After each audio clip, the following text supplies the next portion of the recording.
Harambe YouTube. It is Charles here, and today I'm going to do a video I've been wanting to do for a long time, and it's based on a discussion I had with a friend on our way to the comic book store the other week, and she was feeling discouraged because despite enjoying a book, she really didn't get the full context of what the writer was meaning, and I have felt like that a lot of times.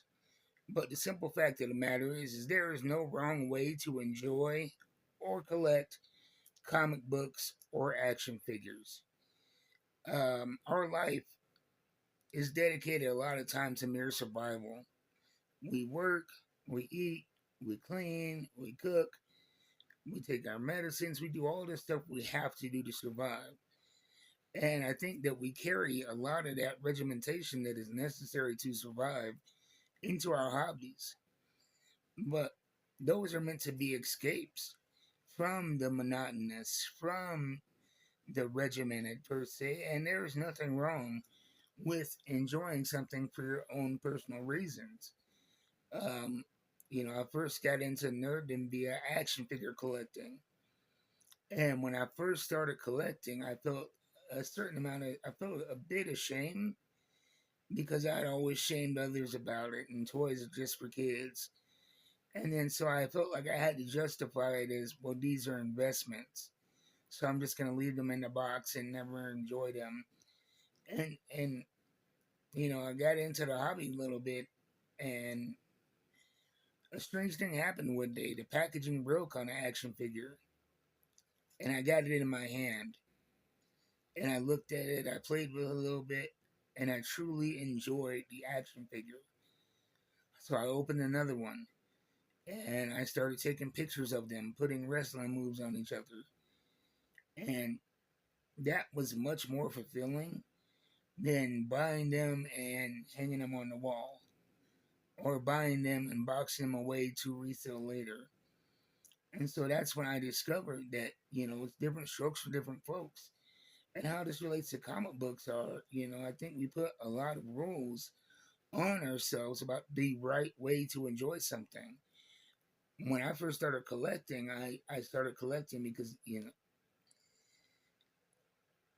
I just wanted something to do. It was all about the storytelling aspect of it for me. And then I met a guy who was buying as many comic books as I did, if not more, who was all about the art. And I would ask him, well, did you read this book? What'd you think of it? He's like, oh, no, I have it. I haven't read it. I'm like, well, when are you going to read it? He's like, probably never. And I was like, well, no, that's not the rule. That's not what you're supposed to do. You're supposed to read these things. That's what I thought to myself. But I look over at this cat, and he has the same happiness that I have from reading comics, from having this comic that is aesthetically pleasing to him. So who am I to say that he is collecting comics wrong? One of my favorite comic series, and I reread it and reread it, and there have been multiple runs, different titles. Blade Runner. There's been Black Lotus, Tokyo Nexus, Origins, 2029, 2019, 2049. I own them. I read them again and again and again. And a little secret, I've never seen a Blade Runner movie ever. My first exposure to Blade Runner was the Black Lotus animated series. And then I saw the Blade Runner books and the comics. So I'm like, well, I enjoy Black Lotus. Let's see what the books are about. And I really fell in love with this universe and this world. And quite frankly, I'd forgotten that there were Blade Runner movies. And I plan on watching them one day, maybe, but it doesn't detract from my enjoyment of the Blade Runner universe. I still understand, the mechanics of this universe. What is, you know, the robots and the social complexities of this society. So, you know, I don't have to watch a movie to understand the replicant versus human, dichotomy there. Man, I'm throwing a lot of big $3 words around I usually don't use. Or for instance, just a few books that I was thinking about here. Daredevil. This is the first real long Daredevil run I got into. I'm really enjoying the writing of Saladin Ahmed. The complexity, the struggles with faith that I really relate to. The art is brilliant at times, but really not a lot to speak of. This new cover is great cover, but I read that one mainly for the writing, and that's okay. Kill Train. It is a lot of book. It is a lot of book to get through. It is not only beautiful, but it's dystopian and it has a lot of social commentary in it. And I enjoy that aspect of it. But if you pick up Kill Train and you're like, wow, this is a good looking book, even though I don't like the message, that's perfectly fine. Probably the greatest example of this is two books, one of which I read last year, one of which I read every issue, Lady Death and Jenny Sparks. Now, as much as you watch this channel, you will see me unbox Lady Death books whenever they come out. I read the whole series of this and loved it, but I've never done a review on these books. Why is that? Because quite frankly, I don't understand a lot of what the hell is going on. Lady Death is a book that has been put out for decades with tremendous lore that they rely upon a lot. And the books are very, very big, and so they're always squeezing in new story beats and new lore, and it's just a lot to take in as a new reader. But I enjoy the action, I enjoy the incredible art, I enjoy the style, and the story beats that I do pick up on, I enjoy, but I don't understand it enough to do a thoughtful review of it. And the same thing with this Jenny Sparks series. I enjoyed the hell out of it. And I got the main gist of it and her purpose in being in the story and the basic conflict. But beyond those 3 points, I can't really tell you too much else. And I read it.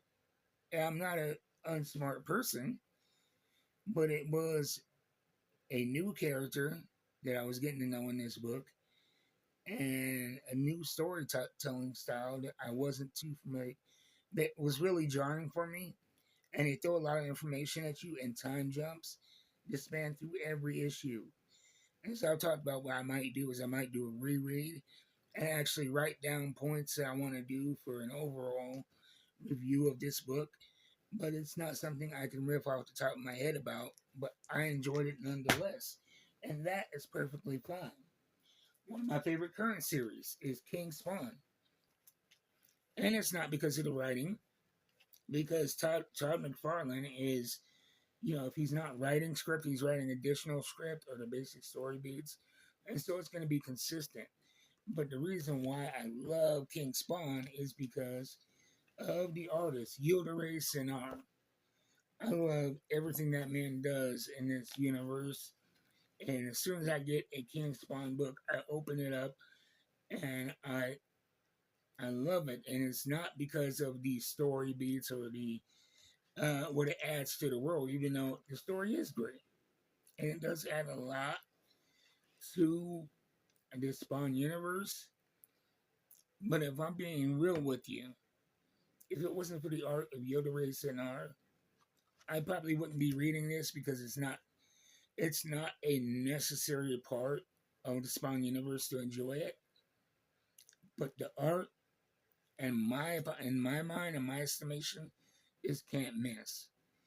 And so if you're at a comic book store and you see a piece of art on a book that you just love and you don't quite get it, that's perfectly okay.